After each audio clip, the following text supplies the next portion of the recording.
talk is about giving some different aspect to benign overfit using these notions of local Banach space theory.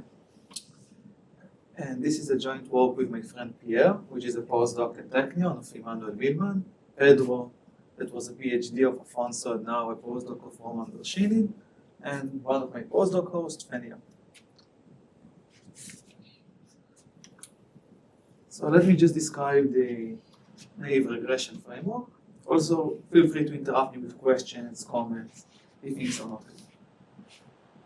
This thing is wrong. That's cool. Okay. So the probability distribution over our domain calligraphic X. We have some function class, calligraphic F. We have our n samples that we observe, which are n IID points on this distribution, calligraphic P. And we sample a true function, f star, that lies in our function class, plus some noise. So usually, people like the Gaussian noise is actually very important for this talk. So assume Gaussian noise. This is actually the important thing to assume. We have some loss functions, and the usual thing that we do is like you do some ERM procedure. So what do you do by ERM? You take your data, you put some function, and you minimize the training loss. So if you have a squared loss, it's known as like these least squares procedures. So far it's clear. What we see in modern machine learning, the loss is usually close to 0. And for example, if we took just the p-loss function, it means that on the observations xi, our estimator outputs values are very close to y. So if this thing is exactly 0, we interpolate the noisy samples. And our goal, given this fact, is somehow to generalize, to understand the generalization loss. So in the classical, I guess that you saw this part many times, since Nati is around. If we have a zero training loss, usually it will imply high generalization error. So what people did in classical philosophy, they added some regularization. But in this deep learning era, we see that interpolating still generalize. We can still interpolate and generalize well. So the key message is interpolation is harmless. And the line of work to try to understand how, given interpolation, how well we can generalize is known as the benign overfit literature. And here we only focus on the case of regression. So the idea is that if you interpolate, let's say even high-dimensional model, usually you have many possible solutions. So the studied model is to say, given all these solutions, we need to choose one of them. So usually we assume that this solution minimizes some norm, therefore we call it a minimum norm interpolation. Meaning, given all solutions, I choose the one with the smallest norm. And the motivation is the thing that if you run some gradient descent on linear regression with squared loss, it converges to the minimum norm interpolator. So now I can talk about our setting. So again, now, in order to understand this framework, I write it in a more general way. So we have this probability measure over this domain. And we have some linear or some subspace, which we're going to call this calligraphic B of x of L to P. So L to P means all the functions that if you take their integral, their squared values, with respect to this measure dp, it's finite. And then we equip our subspace with a norm. And the calligraphic f, now our function class is just the unit ball of this norm. And now the same story, we have our data, and it's corrupted by Gaussian noise. The f star lies in this unit ball. And the mu norm interpolator says the following. From all possible interpolators, just choose the one that minimizes this norm. So it's important to note that the mu norm interpolator in most cases will not lie in this function class. Usually we have a significantly higher norm than 1. That's why it's important. No, it's not in the class, it's in this subspace. And what we want to do is to estimate the mean squared error. It just means to measure how close the minimum norm interpolator f n hat is close to f star in terms of L to p squared. So in more intuitive language, I draw a new data point x. I want to see in expectation how close I am to f and hat is close to f star. So far it makes sense, this framework. Questions, comments? So the true f star is low norm, but the Yes. minimum interpolator doesn't necessarily. Yes, that's why it's important to be in the subspace. Yeah. Because you had like more energy with the observations, so usually you have to inflate the unit ball until you find the closest one. Because of the Gaussian noise? Hmm? Because of the Gaussian noise? Yes, if it clearly, let's say the following. If it's noiseless model and it will be outside of the unit ball, then it's very bad, like it will not work. The noise essentially says, look, you can't, it's not such a simple function. It has like more energy with respect to this norm, so you have to go outside. Right. Thanks for the question. So an example, LP linear regression. So the domain is RD, and we take the linear functional. So linear functionals, it's a linear subspace in L2P. Let's take our covariance to be 0 mean variance 1 IID sub-Gaussians. And then the norm, it can be the LP norm. Once I do that, the MSE will be just equal to the L2 distance between the minimum norm interpolator minus W star. So the minimum norm interpolator in this case will be from all possible interpol and choose the one with the lowest LP norm.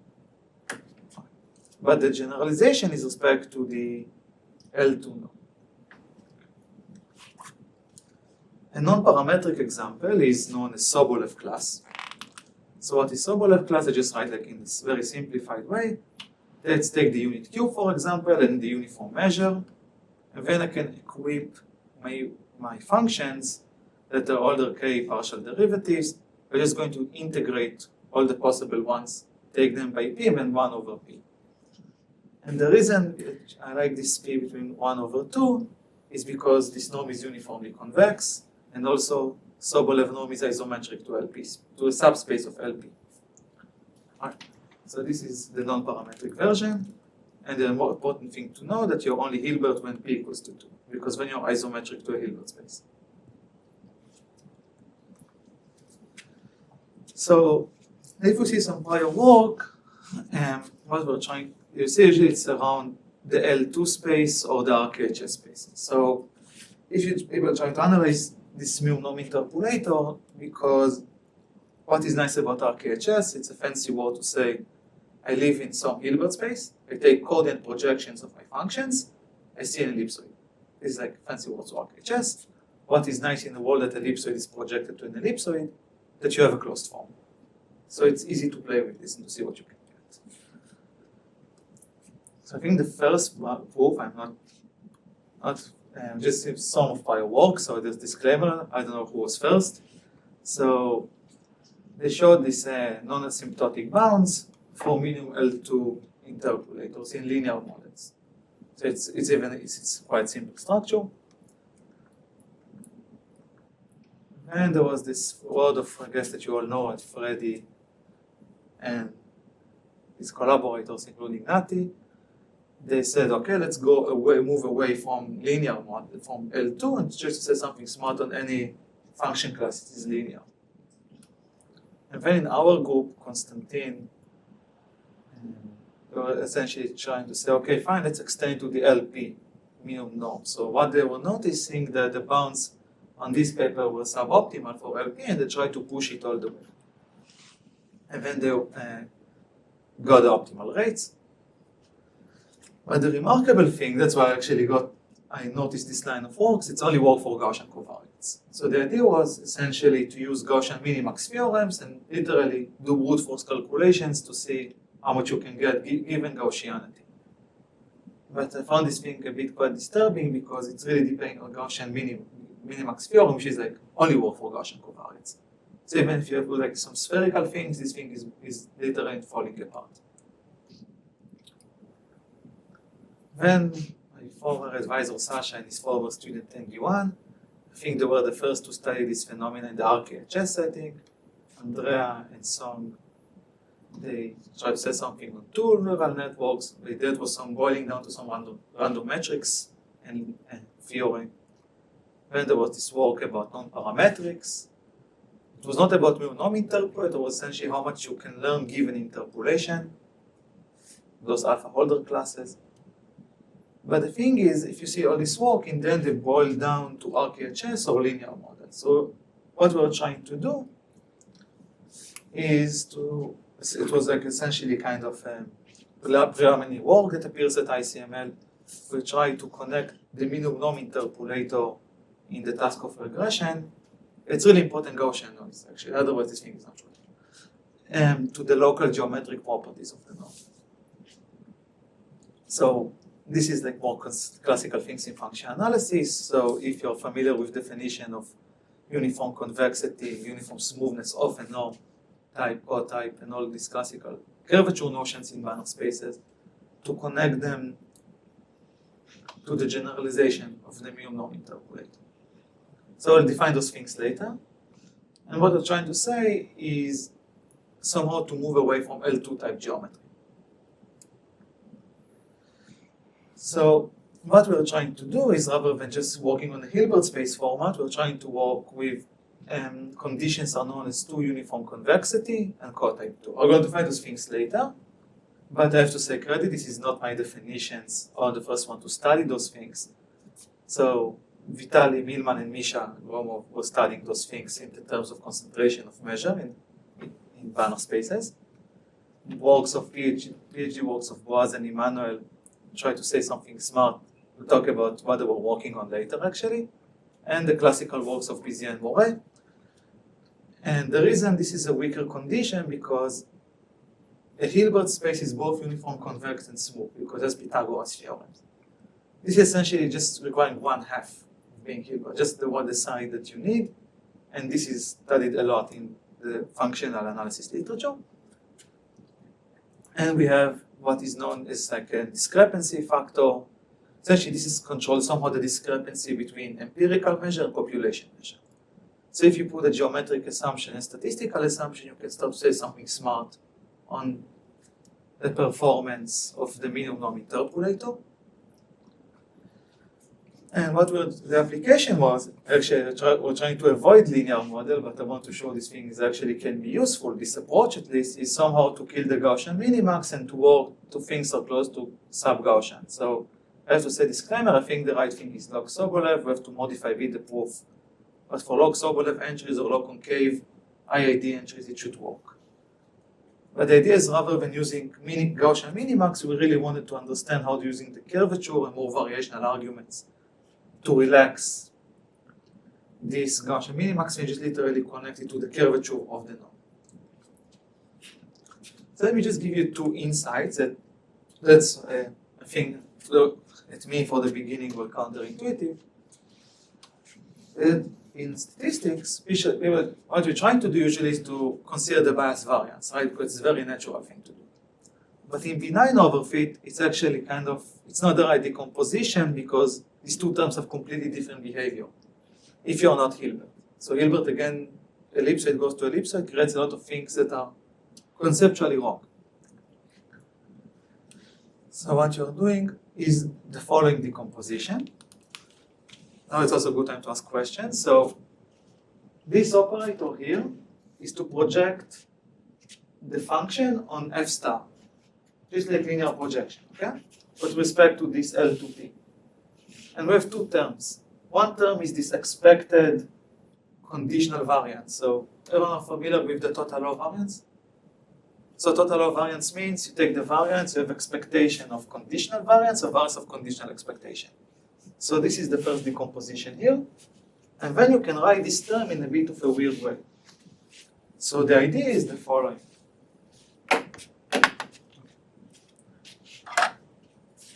So if you take the expectation of the minimum norm interpolator condition on X, this is some function in our Banach space. But it also interpolates f star on x1 to xn, right? So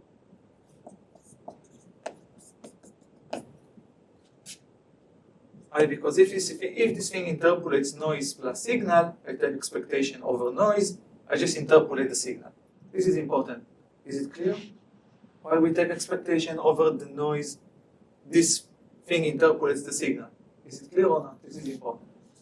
Idan, I trust you. I think I get it. Yeah. I know. Clear? Alright. So if you interpolate the signal, you want to say how much essentially you lost. Essentially, what like the signal was shrinked.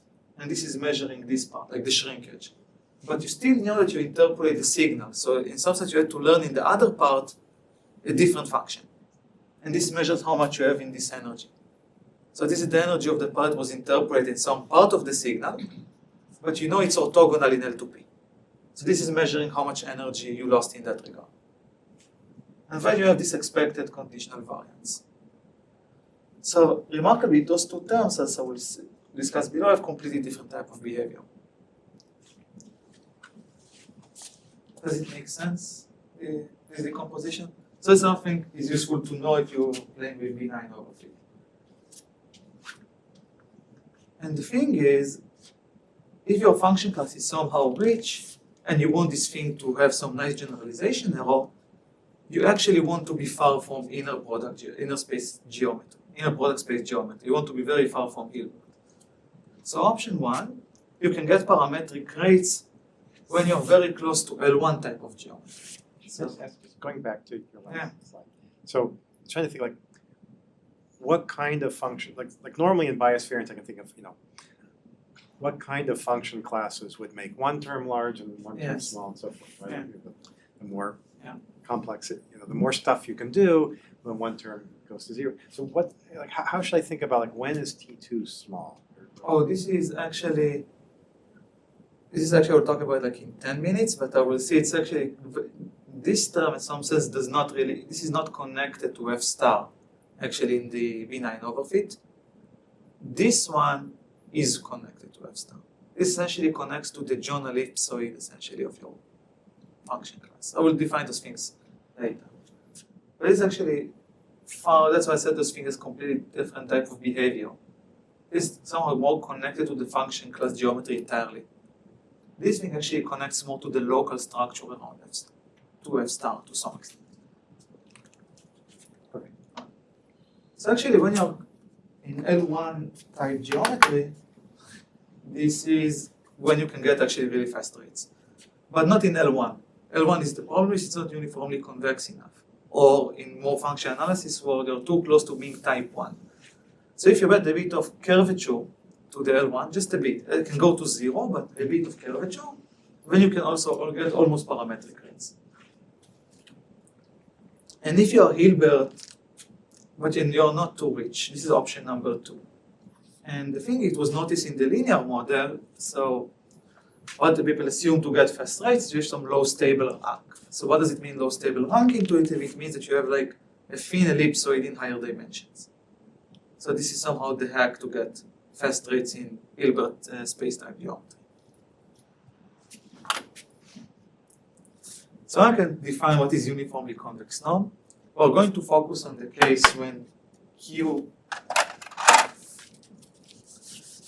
is equal to 2.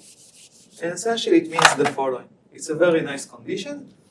It just means, let's say, if this is f for every f and g, if I take the midpoint, the norm of f plus g over 2 is less than, let's assume also the norm of those things are 1. It's less than 1 minus some t f minus g squared. So if this is delta, f minus g is delta, you get a delta square. So in Pythagoras theorem, that's what you do, right? You take the midpoint, I compute, and this is what you get, right? For q equals to 2. Does it make sense? This definition? Should I think about it as a generalizing strong convexity? Yeah, it's a strong to convexity in the optimization. I think it's the right way. Like to say essentially that the Hessian is bounded from below. So if you think about the epigraph of the norm, You have a square. you have like this alpha that you use, right? Yeah. So it just means if you have two elements with norm 1, I take the midpoint, I'm losing energy. Okay? So in L2, in Hilbert space, it's noticeable because you have Pythagoras, right? That's what you can do, right? But this is so this is the intuition. And the nice thing, this is a result of Vitali, Milman, and Gromov. They show that if a norm satisfies this property, if you have like curvature from below, you have concentration of measure with Lipschitz functions. So you can write it for arbitrary Q, but with 2, it's actually the most interesting case. And then you have a dual notion. What do I mean? That dual just means that if your norm is uniform convex, the dual is uniform smooth. So what does it mean? It means that if I take the same thing, I have f and some g less than delta, I take this average, the norm cannot increase by much. So this is again, if your Hilbert space, it's with p equals to 2, again Pythagoras. General norm, you have to use this definition. So the right thing is like to think about it. If you take the epigraph of the unit ball, the Hessian is maximal value is born from above. Because if you write this f plus g, f minus g, you do a Taylor expansion, you kill the first term, you stay with the second term. And this is a nice thing. I think this is due to your own English laws. I think so. If your norm is UCQ with constant t, then the dual is USP, so the Holder type. So this 1 over Q, 1 over P equals to 1. So if your norm is uniform convex, the dual is smooth with the same constant t. And what else I can say? That if I have a Hilbert space, it's both uniformly convex and smooth. So all our analysis is to kill this uniform smoothness part, just to work in a norm that has this UC. But as you can see, all those definitions have this star for all. It's for every 2 points, you have every 2 functions, for every 2 points of the norm, you have this property. That's why they consider to be very, very strong notions. So it was invented, I think, a century ago. These notions are known as type and cotype. And the right way to view those are like average notions of curvature in Banach spaces. So what is cotype norm? Let's focus on Q equals to 2.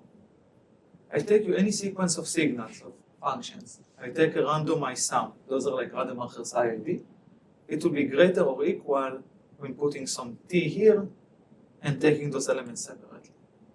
So if you are Hilbert and you put here squared, you have inner product. You just open just like taking inner product, you open it, you get equality here, right? With 1. But the nice thing on this definition is isomorphic.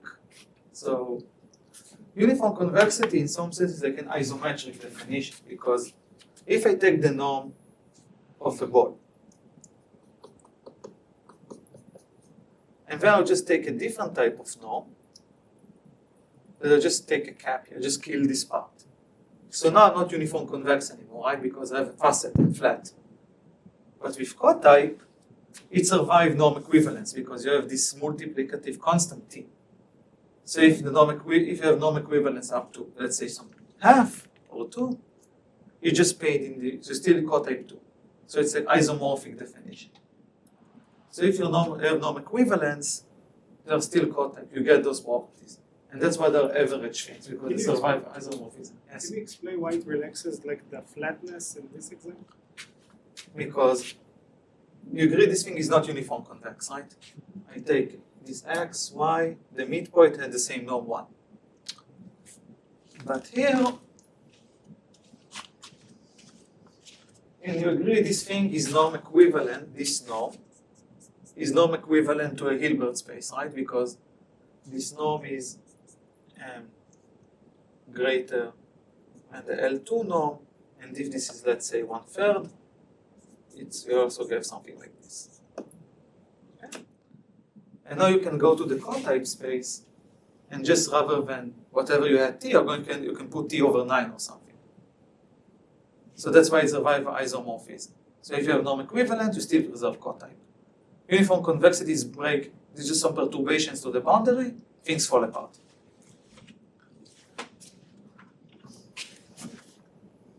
And then you have the dual definition. It's actually which is type. You just flip this inequality. So now you take these randomized signals, take this is like Rademacher's idea again, and you will get the converse. But you see this P is between 1 to 2, and cotype is 2 in infinity. So clearly by Pythagoras, you can get this thing again. You have inner product. This is literally 1. But this is actually far from being trivial result of covariance, which was Rafael Atala's advisor apparently.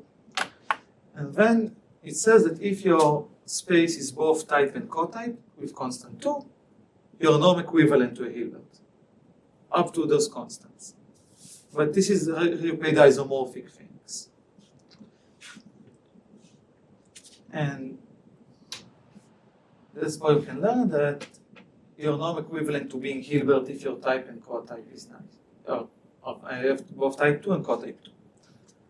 But something that I didn't want to write in the slides, but as a remark, those definitions do not dualize.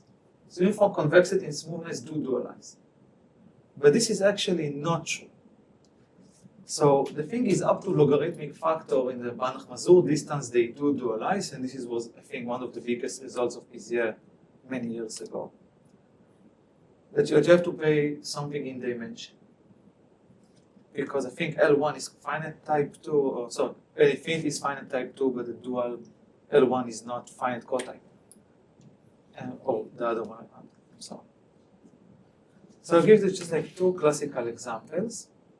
So if you take the LP norm, so we have the LP unit wall in RD, it's uniform convex 2 with P minus 1 over 8. And this is not surprising because L1 is a polytope. Polytope is not uniform convex, right? Because it's flat locally. And also uniformly smooth P.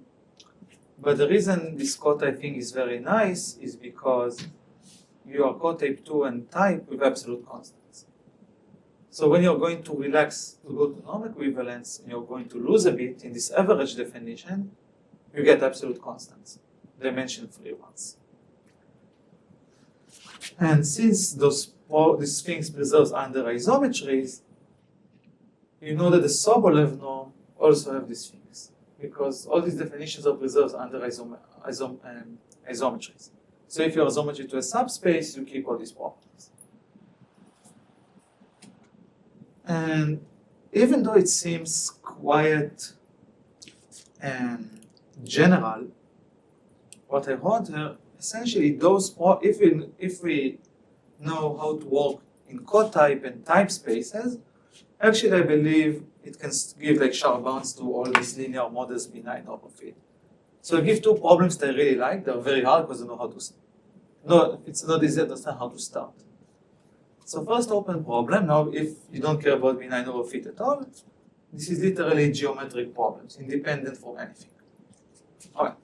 So if we take a norm in Rn and some isotropic Gaussian, I can take any symmetric noise and get the following. So for every x and uniformly convex 2, I can just get that this expectation over the noise will be greater, noise plus signal is greater than noise plus some x squared. And this is literally by definition, just use the UCT norm definition with x plus xi prime and x minus xi prime. Just use this 2-point argument, you're going to get it for any symmetric noise. But you have this nice thing of Anderson lemma. I wonder who saw this Anderson lemma. No one saw it in the information theory book? Alright. So Anderson lemma just like says something very nice. It says, if I take noise plus signal and take this expectation, as this has to be Gaussian. It's greater than just taking the expectation of a Gaussian, which means if I put more energy in the systems, I feel it. And that's something that we did as a calculation, and we noticed something very, very weird. That this is true for every LP norm. Between 1 to 2, you have it with universal constant. But this is a bit weird because L1 is not uniformly convex, right? So this is literally, in some sense, tightly connected to the cotype. But this is also very important. This thing is only true when the noise is Gaussian. So if the noise is Rademacher, this thing is wrong. It literally has to be Gaussian or uniform over the sphere to have this weird property. But the nice thing is absolute constant here that does not depend on P or the dimension. So what does it mean? It means that in averaging something that should be curved. When I add this noise plus signal, it's noise plus a bit more. And the thing is, we don't know how to start if this is true for any cotype 2 norm. So we don't know the answer for this. And this is, you can compute for Lorentz norms, for LP norms, but when we go from things to have a closed formula, we don't know how to start. But this is actually important. So what does it mean for a statistician? It means if I observe some noise plus signal, I get some additive term. I feel the fact that I have a signal in the system. Actually, it should be true for any cotype 2. A second question that is also nice, that if you have P between 1 to 2, you have the following, that the variance of the LP norm, when you put a Gaussian, is smaller than this expectation squared over n. And there are many ways to prove this thing. So the nice way to prove this one, just use Lipschitz concentration. You okay? Yeah. Good. So if you take the, so what do I mean by Lipschitz concentration? You just use the fact that the LP ball contains a ball inside of it, which means the norm is Lipschitz with respect to this radius, and you get this control on the variance. Okay, this is nothing fancy. Work of Paoris and Veltas and Zinn, they showed essentially the nice thing. So when you take this P between 1 and you add a bit of uniform convexity, then you can when you have the same for the dual norm. But this is important because if I take here P equals to 1, then this norm here will be the infinity norm. So if we take a Gaussian with the infinity norm, it just means the maximum of its entries. And this thing is only one Lipschitz and will not give you such nice concentration. Right? The deviations will be of order 1, not over n. But if you add a bit of curvature to the system, you will get that both of them are concentrated. We also proved the same thing in our paper, but the sad part is we really need LP geometry. So it's really nice, this norm is tensorizing and all these nice properties, but we can't extend to any different type of norm. So the open problem is to say, given the fact you have a UC2 norm with some curvature, can you find some linear transformation that will give you both? So the variance of this thing is at most the expectation of the norm over n, and both are the dual norm. So you want those things to hold simultaneously. The thing is we don't know what to start because this is actually super sensitive to this position. Because if I will flat this thing, make it a very low dimensional thing, just like think about rather than a ball, or just take a thin ellipsoid. You will not expect something like that to be true because the dual will not be that concentrated. So you have to balance your convex set. That both the dual and the primal norm will be balanced. And you want to see if you can give me control on both. Both of them have concentration. The thing is we don't know which linear position, and this is not, we're not sure what is the right T, which position, which transformation to take to balance them both. And harder question, we really don't know how to start, is forget about UC2. Just give me cotype 2, but I have to have a bit of type. And the reason for this, if your space is type 1, it's containing sections that are close to L1. If you contain sections that are close to L1, there is no way to get something that nice. So you have to be a bit far from being L1. So we believe this is the right thing. We don't know how to start. Yes? So all of these use the fact that this noise is Gaussian, right? But like, do you Yeah. get something nice if the noise is like, what do you say, like rotationally invariant in the norm that you're Yeah, considering? if it's spherical from the sphere, it's okay. Don't worry about it. You really need the facts like uniform from the sphere to get something like this. Okay, so when it doesn't hold at like the level sets of the, you know, the PDF or like the norm that you're looking at. You're too sensitive. This is the problem. So I believe like, if it's log concave, maybe you can get something on LP. But in general, if you give you just like arbitrary norm, you really need to be somehow uniform over the sphere. Otherwise, those bumps can give you like a bit of deviation. So you have to be more careful. By sphere you mean like like Euclidean? Like, Yeah, no. Okay, sure. But the thing is, it's not that easy to start. Because the nice thing about LP norms, that they have all the symmetries that you want. It's like, this body tensorizes.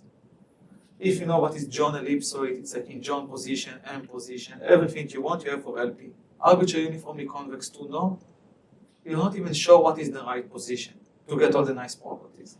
And this was actually studied by Emmanuel and Boaz to show you that in general thing, isotropic, John, all these positions for arbitrary UC2 norm have pros and cons. Just LP contain all the symmetries that you want. If you have a lot of symmetries, you can do a lot of hacks based on these symmetries. And what is nice about LP, you can do Taylor, right? You can expand.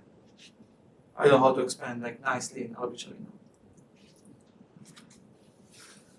So now I can tell you the results. So Gaussian complexity, that I'm absolutely sure that most people didn't know what it is. Okay. So Gaussian complexity just means I draw a Gaussian noise, I have some IID samples, I just want to maximize the correlation in expectation both on data and noise. I also have to assume something that the norm of this F star in both L2P and this norm is of order 1. I don't want the signal to be vanishing in any norm. I want this thing to be of order 1 independent of n. And also I need something for sanity. I would like that learning a signal will be easier, have like less norm than learning just pure noise. Because if my function class is that expressive that learning noise is cheaper than learning noiseless signal, I cannot do anything. Based on those assumptions, this is like roughly the results that we have. We assume this uniform, we take this term T1, we take this bias plus variance, and then we have the following. So we have a pessimistic bound, that this term is controlled by the Gaussian complexity to the P. So actually when you have more type, it's actually improving, but it's actually quite misleading. I will talk about it if I have more time in the end. And optimistically, you can get 2P. And those things can be tight, actually. Depends on the class. And these ones, as Savrim's asked, this ones really depends on how nice somehow, so essentially it depends on if this is the signal, and this is essentially taking this, intersecting this function class with the orthogonal perp. So the decay of the Gaussian complexity when I walk on these sections, how decay, so you have this Gaussian complexity, and then I can add some T F star. So I start to walk on this one. So if the Gaussian complexity of the sections decays fast slow enough, it will give me better rates. But it's like tightly connected to the decay of the Gaussian complexity until I hit this peak. If this thing slowly decays, I have better control on these two terms. If this thing decays fast, I'm in a bad shape. So that's why this is more connected to the fact that this thing is somehow controlled by the geometry of F star in this function class. So in some sense, you rather than localize around F star, you localize around the center and see how much like the Gaussian complexity of these sections goes down. What we believe actually that we don't need this UC2 and USP. We really need type and cotype. But we don't know even how to go there yet, because this is essentially this Anderson lemma that I suggested. If I know how to solve this, I can relax these isometric properties to isomorphic properties. But because this thing is also true for L1, and L1 has a finite cotype, and so on. But we're very far from that. And this is the term that is expected conditional variance, and here it solves kind of a weird stationary point. So the stationary point looks a bit weird, but essentially,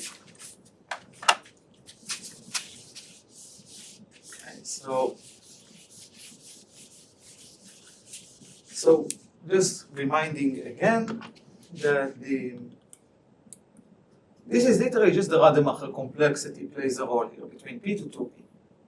Here I talk about something that's like very intrinsic, in some sense is not related to that. Right? I take this R that solves the stationary point and I define this thing. But let me define how this R looks like. So what is happening is the following. Let's say you live like in LP ball, in very high dimensional LP ball. And then what you can see that if I take this John ellipsoid, the maximal ball that it contains, then I will take its projections. I will project it to Rn.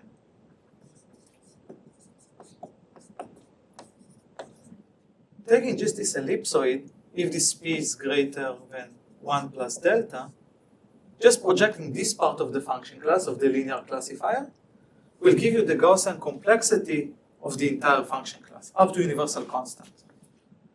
So this diameter, so if we consider this example of linear regression that I wrote here, this will correspond, essentially this R will correspond to the John ball of this LP. But the diameter is way larger. So it's literally proportionate, like DO1 over P minus half. When P is closer to 1, this thing is a lot, way larger. So this R literally kills the diameter.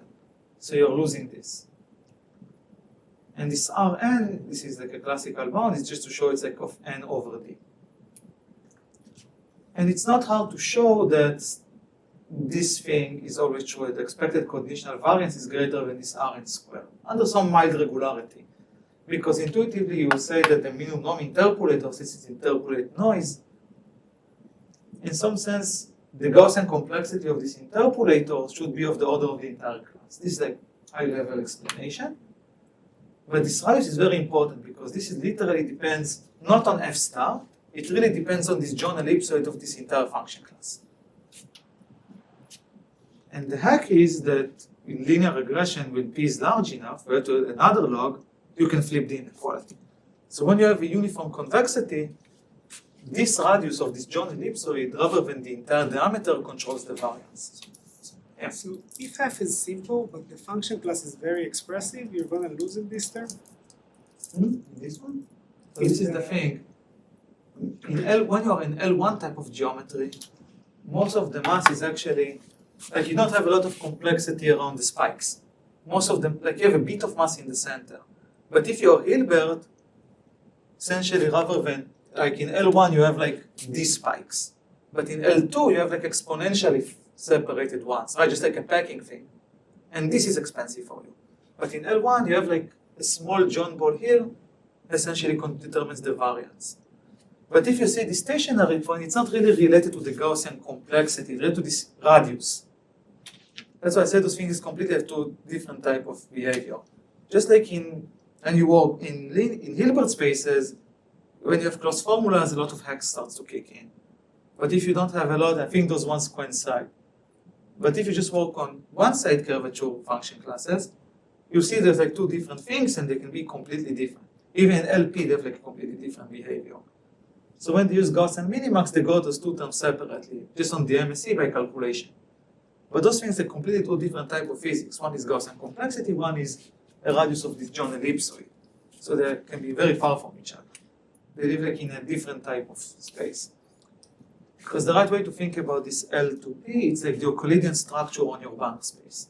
Because if you have LP, LQ, the L2 is the Euclidean structure. You imagine that you live in Euclidean space in LP geometry.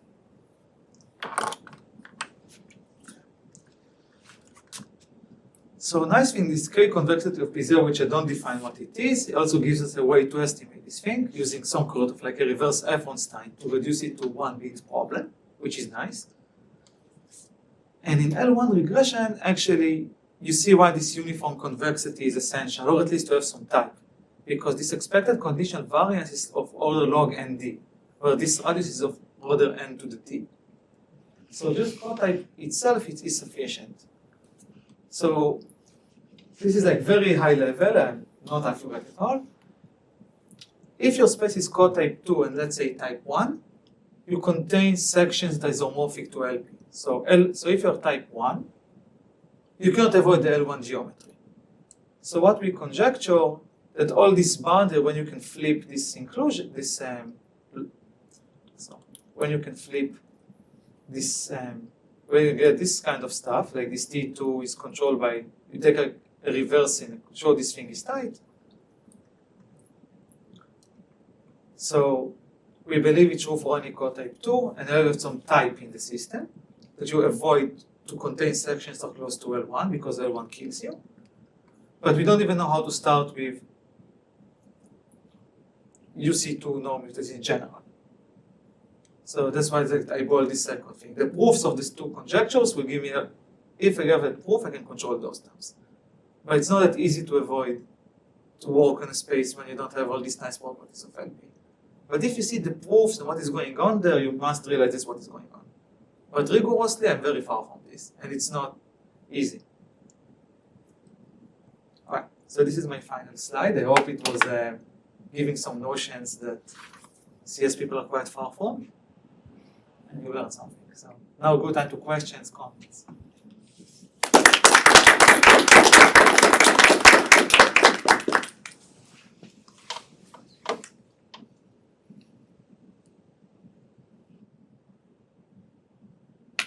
So getting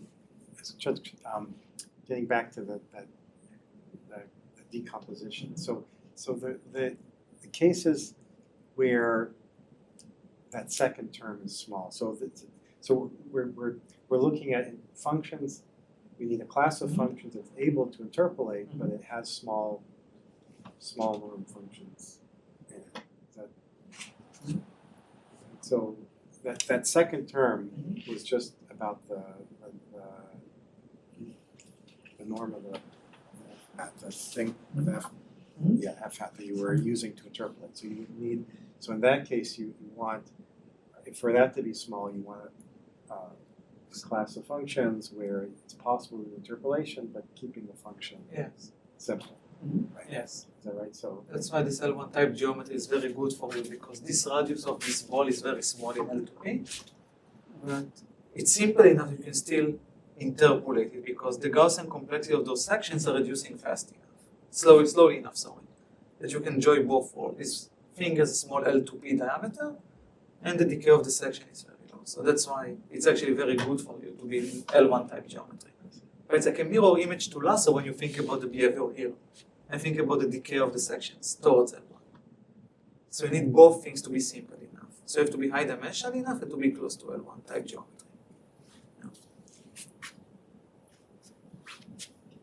Can I think of this Bézier-Maury thing as like, this is Dvoretzky's theorem, right? That, if you take like a slice of L, your random slice of L2 or whatever, or a random slice of some. This is the hard part, yes. Okay. Because Dvoretzky says random sections are close to a ball, right? Yeah. But here you say that you contain sections that are close to LP, so you have to choose those sections smartly. Oh, so not just like some random argument. No, because random you can't avoid Dvoretzky, right? Oh, sure. Because Dvoretzky says sections will look like random, right? Like random projections will look like a ball. But here you say, I have those things, I can still show sections that are close to LP. So you have to choose them, to find them smartly. So it's a constructive kind of. I have to admit, I didn't read the proofs of this part that carefully. I believe that somehow existence proof. But, that you have to show the existence.